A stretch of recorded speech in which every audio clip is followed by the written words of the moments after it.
যাতে ব্যারিকেড বা চ্যানেল করে দেওয়া যায়, যাতে মানুষ আসে সেই মানুষকে যাতে ঠিক করে রেখে দেওয়া যায়, আটকে রেখে যায়, এবং যাতে মানুষ সেই চ্যানেলের মধ্যে দিয়ে যায় যাতে কোনো দুর্ঘটনা না ঘটে। প্রশাসন আমাদেরকে আমাদের সাথে এই ধরনের আলোচনা করেছে। আমরা তাই সেই অনুযায়ী প্রায় প্রত্যেকটা পুজো কমিটি চেষ্টা করেছি যতটা সহায়তা করার। তা সেগুলো আবার আমাদের বন্ধ করে দেওয়া যায়। বিশেষ করে পুজো কমিটির তরফ থেকে উদ্যোগ নেওয়া উচিত, এবং প্রশাসন এই নিয়ে আমাদের পৌর প্রশাসন চিন্তিত। কেন এত বড় একটা অনেক রাস্তা খোঁড়া হয়েছে, এটা সত্যি একটা রাস্তা খোঁড়া মানে রাস্তা স্বভাবতই খারাপ হয়েছে, কিন্তু সেইগুলো সব কিছুই মূলে যাতে মানুষ দর্শন যারা করতে এসছে তাদের যাতে কোনো অসুবিধা না হয়, তার বিঘ্ন না ঘটায়, তার জন্য তাদের দিকে তাকিয়ে এইসব চিন্তাভাবনা করা হয়েছে। পাশাপাশি কল্যাণী শহরের মানুষের যে অসুবিধাটা পুজোকে কেন্দ্র করে হয়েছে, তার জন্যে আমি কল্যাণী শহর তৃণমূল কংগ্রেসের পক্ষ থেকে আমি ক্ষমা প্রার্থী, এবং আমরা যত তাড়াতাড়ি পারি পৌর প্রশাসনের সাথে আলোচনা করে আমরা চেষ্টা করব যাতে আবার সুস্থ সমাজে যাতে আমাদের কল্যাণী বাসিন্দারা চলাফেরা করতে পারে, সেই দিকটা আমরা নজর দিচ্ছি। এটা হচ্ছে যে আমাদের সরকার সেখান থেকে একটা নির্দেশ দিয়েছে যে অমুক দিন ভাসান হবে, শেষ ভাসান কার্নিভাল। সুতরাং আমাদের জেলাতে রানাঘাট পিটিতে 26 তারিখে শেষ ভাসানটা, তার আগে অবধি পুজো শেষ। তা সেইখানে দাঁড়িয়ে আমরা সকল পুজো কমিটির সিদ্ধান্ত নিয়েছি যে আমরা এই কার্নিভালের আগে যারা ভাসান দিয়ে দেওয়া শুরু করেছে, গতকালকে হয়েছে, আজকে হবে, এবং আগামী দিন আমরা লাস্ট সমস্ত পুজোই আমরা সিদ্ধান্ত নিয়েছি যে আমরা ভাসান দেব। তার বাইরে কে দেবে, কোন পুজো দেবে না আমার এটা জানা নেই। সেটা তো আমরা আগামী দিন ঘটনা কার্নিভাল হয়ে যাওয়ার পরে বুঝতে পারবো যে কারা দিল কি দিল না। কল্যাণীর রাজ্যপাল এসেছিলেন, রাজ্যপাল সভাপতি কোনো পুজো কমিটি আমন্ত্রণ করলে উনি আসতেই পারে, আসাই যায়। কিন্তু প্রশ্ন আমার একটা আপনারা জিজ্ঞেস করেছেন, কোশ্চেনটা আমার খুব ভালো লাগলো এই কারণে যে আমি রাজ্যপাল আমি জানি না এটা কোন প্রোটোকলে কিভাবে একটু আগে আমরা জানতে পারলে আমার একটু সুবিধা হতো। কেননা আমাদের তৃণমূল কংগ্রেস যারা করে সক্রিয়ভাবে, তাদের কিছু প্রশ্ন ছিল।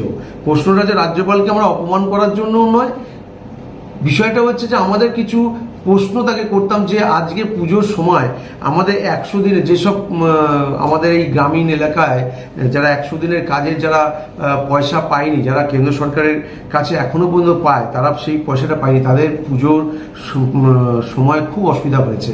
আমরা তাকে সেই সময় জিজ্ঞেস করতে পারতাম যে আপনি যদি মা দুর্গার সামনে একটু কথা দেন যে এই যারা 100 দিনের টাকা পায়নি তাদের যদি টাকাটা পেত তাহলে তারা খুব উপকৃত হতো, তাহলে আমাদের পশ্চিমবাংলার মানুষ পুজোটা আরও ভালোভাবে এবং বিজয়া দশমীটা খুব ভালোভাবে পালন করতে পারতাম। এইরকম একটা দাবি আমার আপনাদের মাধ্যম দিয়ে জানাচ্ছি।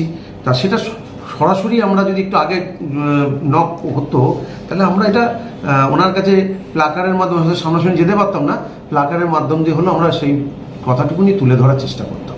রাজ্যপাল উনি এসছেন বলে কি দিয়েছেন, আপনার কি মনে হয়? দেখুন, উনি যে পুজো মণ্ডপে গেছেন সেই পুজো মণ্ডপেই মনে হয় দিয়েছে।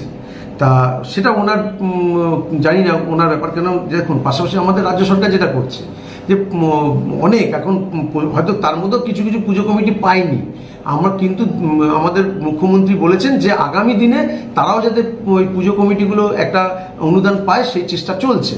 তা 5 লক্ষ টাকা করে একটা পুজোতে দিয়েছে, আমি শুনেছি পশ্চিমবাংলা অনেকগুলো কয়েকটা পুজোতে দিয়েছে। সেরকমই অনেক পুজো আছে যে পুজোগুলো পাওয়ার যোগ্য আছে বা তাদের প্রয়োজনও আছে। 5 লক্ষ টাকা করে কেন, তারা যদি 50,000 টাকা করেও অনেক পুজোকে দিত, আমার মনে হয় এটা আমাদের পশ্চিমবাংলার দুর্গা পুজোকে আরও একটুখানি মান বাড়াতে পারত।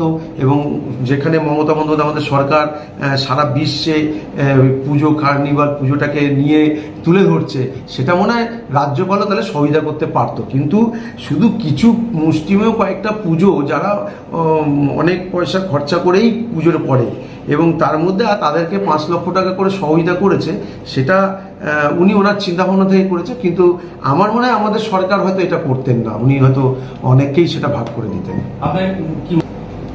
দেখুন, সেটা তো থাকতেই পারে, সেটা তার বিষয়। আবার আমার মনে হয় হতে পারে, না হওয়ার কিছু নেই। সেটা আগামী দিনে আরো কথা বলবে মানুষ। আমরা দেখছি মানে রাজনৈতিকভাবে কতটা। দেখুন, এখানে তো রাজনৈতিকভাবে পুজো তো মানে কোনো দলের সেই অর্থে হয় না, আমরা পুজো করি সেই হিসেবে যারা কর্মকর্তা যারা রয়েছেন তারা যদি রাজ্যপালকে আমন্ত্রণ করে থাকেন আর তারা রাজ্যপাল যদি এসে থাকে, সেখানে তো আমার কিছু বলার নেই, সেটা একদম তাদের পুজো কমিটিরই বিষয়। তা ব্যাপারটা হয়েছে যে রাজ্যপাল এমনি এমনি তো চলে আসে না, ইনভাইট না করলে আমার মনে হয় না আসে। তা যে সাহেব পুজো কমিটির সাড়া দিয়েছে। এর পরবর্তীকালে রাজ্যপাল এসছে, অবশ্যই কল্যাণী। আমার তো একটাই প্রশ্ন, রাজ্যপাল এসছে ভালো, ভালো পুজো হয়েছে ভালো, কিন্তু বিষয়টা হচ্ছে যে পাশাপাশি আমাদের যে আন্দোলন, আমি রাজনীতিগতভাবে আমি একটা দলের সভাপতি, সেই নিরিখে আমি বলছি যে আমাদের 100 দিনের যে টাকা পাওনা আছে, আমাদের যে শ্রমিকরা কাজ করেছে 100 দিনের, সেই পাওনা গণনাটা যদি উনি আদায় করে দিতে পারতেন তাহলে। আপনার দলেরই তো কাউন্সিলর, আপনাকে জানায়নি রাজ্যপাল আসছে? না, আমি কিছু জানতাম না। আমি না মানে কাউন্সিলর আমাকে জানিয়েছেন না, প্রশাসনের তরফ থেকে আমি সেই অর্থে জানতে পারিনি। আমি পরে খোঁজ আমি মানে ঢুকেছে সেই সময় আমি খবর পেয়েছি, তা তখন আমার আর কিছু করার ছিল না। আমি মানে আমার মনের মধ্যে একটা কষ্ট রয়ে গেছে, কেন এত কাছাকাছি রাজ্যপাল এসছে। আমরা তার কল্যাণী থেকে প্রচুর মানুষ গেছিল রাজ্যপালের রাজভবনের সামনে। আমরা আন্দোলনে অভিষেক বন্দ্যোপাধ্যায়ের সাথে আমরা যোগদান দিয়েছিলাম, কিন্তু রাজ্যপালের সেখানে আমরা কোনো রকম কোনো ইয়ে পাইনি। কিন্তু এখানে এত কাছাকাছি আসার পরে আমরা আমাদের মনের কথা তাকে তুলে ধরতে পারিনি, এর জন্য একটা।